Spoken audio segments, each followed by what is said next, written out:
Pablo escribe alguna de las cartas más cristocéntricas del Nuevo Testamento desde una cárcel. Esto ya debería incomodarnos un poco. ¿Por qué? Porque solemos asociar la voluntad de Dios con libertad, avance, puertas abiertas, éxito. Pero Pablo nos muestra algo distinto. Dios no siempre libera primero, a veces revela primero. La pregunta que hoy tenemos que hacernos al comenzar esta lección es la siguiente. ¿Por qué Dios permitió que Pablo fuera encarcelado si era su seguidor, el que abría iglesias, el más grande del Nuevo Testamento? La pregunta que debemos hacernos es ¿qué tipo de fe se forma cuando Dios no quita las cadenas?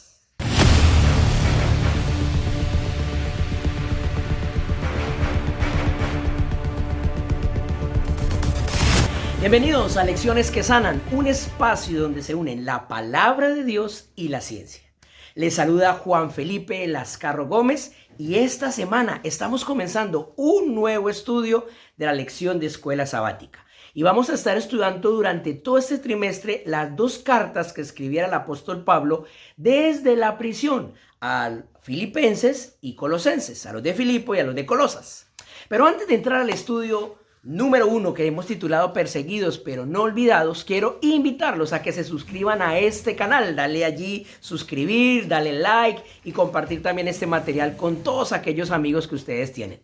Así podemos juntos estudiar semana a semana esas verdades que son muy necesarias en estos tiempos que estamos viviendo.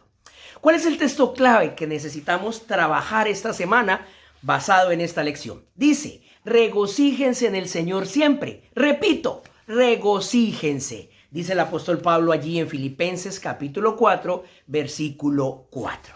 Muy bien, entonces entrando ya en materia, ya que estamos ubicados, estamos listos. Esta semana vimos que el apóstol Pablo se autodefine como prisionero de Jesucristo. Y eso lo vemos en Efesios capítulo 3, versículo 1 y en Filemón 1:1. En griego es desmios Christou lesou.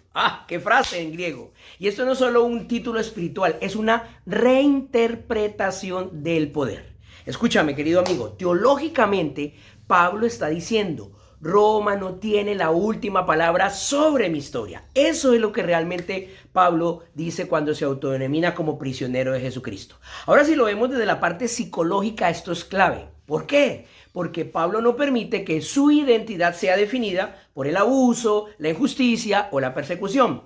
Él hace algo muy terapéutico, reencuadra el trauma, no niega el dolor, pero le quita el control narrativo, porque él no va a vivir basado en lo que está a su alrededor, las circunstancias, sino lo que Dios tiene en mente. Esto se llama resiliencia espiritual madura. Entonces, para poder entender bien este tema, veamos la parte número 1. ¿Cuál es el núcleo teológico profundo? Aquí hablamos de que Cristo une el cielo y la tierra desde una celda. Mira, en el libro de Filipenses, que es esa carta que escribe allí Pablo, Cristo se muestra presentándose como el que se humilla, el que se vacía, el que desciende. Eso lo vemos en Filipenses capítulo 2 del versículo 5 al 11. Pablo escribe esto estando abajo, no desde el éxito, sino desde acá abajo. Aquí hay un detalle bien interesante. Pablo no predica a un Cristo lejano por allá, uno que no le interesa el sufrimiento humano. No, predica a un Cristo que entra a la cárcel con él, lo acompaña y comienza a hacer una obra aún en medio de la dificultad.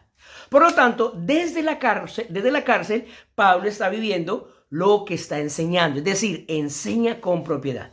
Ahora, cuando vemos la otra carta de los Colosenses, vemos a Cristo gobernando. Ahí en Colosenses se presenta a Cristo como el Señor de todo, la cabeza de la creación, de la iglesia. Y usted lo puede leer ahí en Colosenses, capítulo 1, versículo 15 al 20. Vaya, léalo. Pueda usted interpretar, entender el mensaje que nos está dando la carta a los Colosenses. Aquí está la genialidad teológica. Pablo está uniendo humillación y soberanía, dolor y propósito, tierra y cielo. Y esto no es una contradicción, por favor. Es una teología de integración. Nunca de escape, como que me tocó vivir así y prefiero aguantarme. Nada que ver con eso. En la parte número 2 vemos a Pablo y la persecución. Y ahí vemos un poco la psicología del sufrimiento redimido, porque muchos hoy en día pueden estar pasando por momentos difíciles y estarán diciendo, ¿por qué me pasa esto a mí? Segunda de Corintios capítulo 4, versículos 7 al 12, habla de vasos de barro.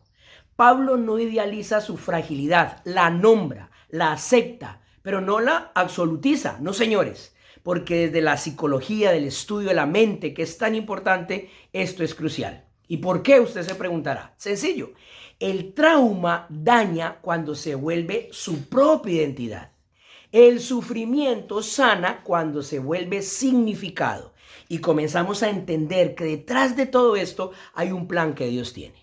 Pablo no pregunta, por lo tanto, ¿por qué me pasa esto? Sino, ¿para qué me puede servir esto en las manos de Dios? Y es la misma pregunta que podemos hacernos hoy. La parte número 3 nos habla de Filipos, la cárcel como un espacio formativo. Mira, ahí en Filipos, Pablo canta, ¿recuerdas? Canta en la prisión, ahí en Hechos capítulo 16 lo puede leer. Y no canta porque no le duele, no, canta porque no está solo. Están los ángeles de Dios, está Dios acompañándolo. Y hay un detalle que muy pocas veces hemos visto. El canto de Pablo no lo libera primero a él, no. Hechos 16 dice que libera primero al carcelero. Entonces, la sanidad emocional de Pablo termina convirtiéndose en su misión o en la misión que debía cumplir. Parte número 4, Colosas, Filemón y Onésimo. Aquí aparece otro personaje, el evangelio que repara relaciones. Cuando leemos Filemón, que también es una carta que escribe Pablo, Pablo no rompe el sistema de golpe, no, pero siembra una bomba teológica, podemos decirle así. Ya no como esclavo, sino como hermano, dice Filemón capítulo 1, versículo 16. Y aquí necesitamos detenernos y entender algo en esta lección, porque revela algo profundo. El evangelio no salva, no va a salvar nunca almas así sueltas, no, sino que va a comenzar a reconfigurar vínculos para que la sociedad comience a entender que hay un Cristo que necesita sanar a muchos. Entonces, desde la psicología sistemática, esto es oro puro. ¿Por qué? Porque Pablo entiende que la fe genuina no se prueba con discursos, sino cómo tratamos al vulnerable, cómo le damos al que está en momentos difíciles, y eso nos favorece. Entonces, para terminar esta lección, podríamos decir que la aplicación emocional es, Pablo dice, regocíjense siempre. Eso lo dice ahí en Filipenses 4:4. Y eso no es un mandato superficial, es una afirmación nacida de su propio dolor. Él escribe diciendo que a pesar de estar en la cárcel, de estar sufriendo, él entiende que Dios tiene un plan para él en este lugar. Pablo no está diciendo, regocíjense porque todo está bien. No.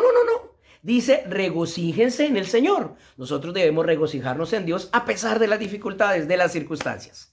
Recuerda que el gozo no viene de la circunstancia, viene de la presencia del Creador en nuestras luchas, la compañía de Él, el estar ahí, el saber que Él está sentado en su trono que nos sigue acompañando. Yo sé que muchas personas hoy no están siendo perseguidas por su fe, como sucedió con Pablo, que lo metieron a la cárcel, pero están emocionalmente encarceladas. No son cárceles físicas, sino emocionales. ¿Y qué cárceles, Juan Felipe? Heridas del pasado, culpas no resueltas, pérdidas que no entienden, cosas con las que de pronto comenzamos el año. Esta lección número 1 entonces nos recuerda algo esencial. Dios no siempre nos explica el dolor, pero hay algo interesante. A pesar de que no nos explique, Él nunca se ausenta de nosotros. Ahí está presente. Para cerrar la enseñanza de esta semana, tal vez este trimestre no comience como estabas esperando. Tal vez hay oraciones que no han sido respondidas y llevas orando y dices, mi oración no pasa del techo. Pero hoy te quiero asegurar algo por la historia, por el testimonio de Pablo. Pablo nos deja una convicción firme. Si Cristo está presente en medio de la cárcel, del problema, la dificultad, ese no es el final. Esa circunstancia puede ser el lugar donde el cielo toque la tierra, que es la lección de este trimestre. Por lo tanto, querido amigo y amiga, no desperdicies esa prueba que puedes estar viviendo. No porque sea buena, sino porque Dios sigue siendo bueno dentro de ella. Nos vemos la próxima semana para seguir estudiando. Muchas bendiciones y recuerda compartir este material con aquellas personas que lo estén necesitando. Chao, chao.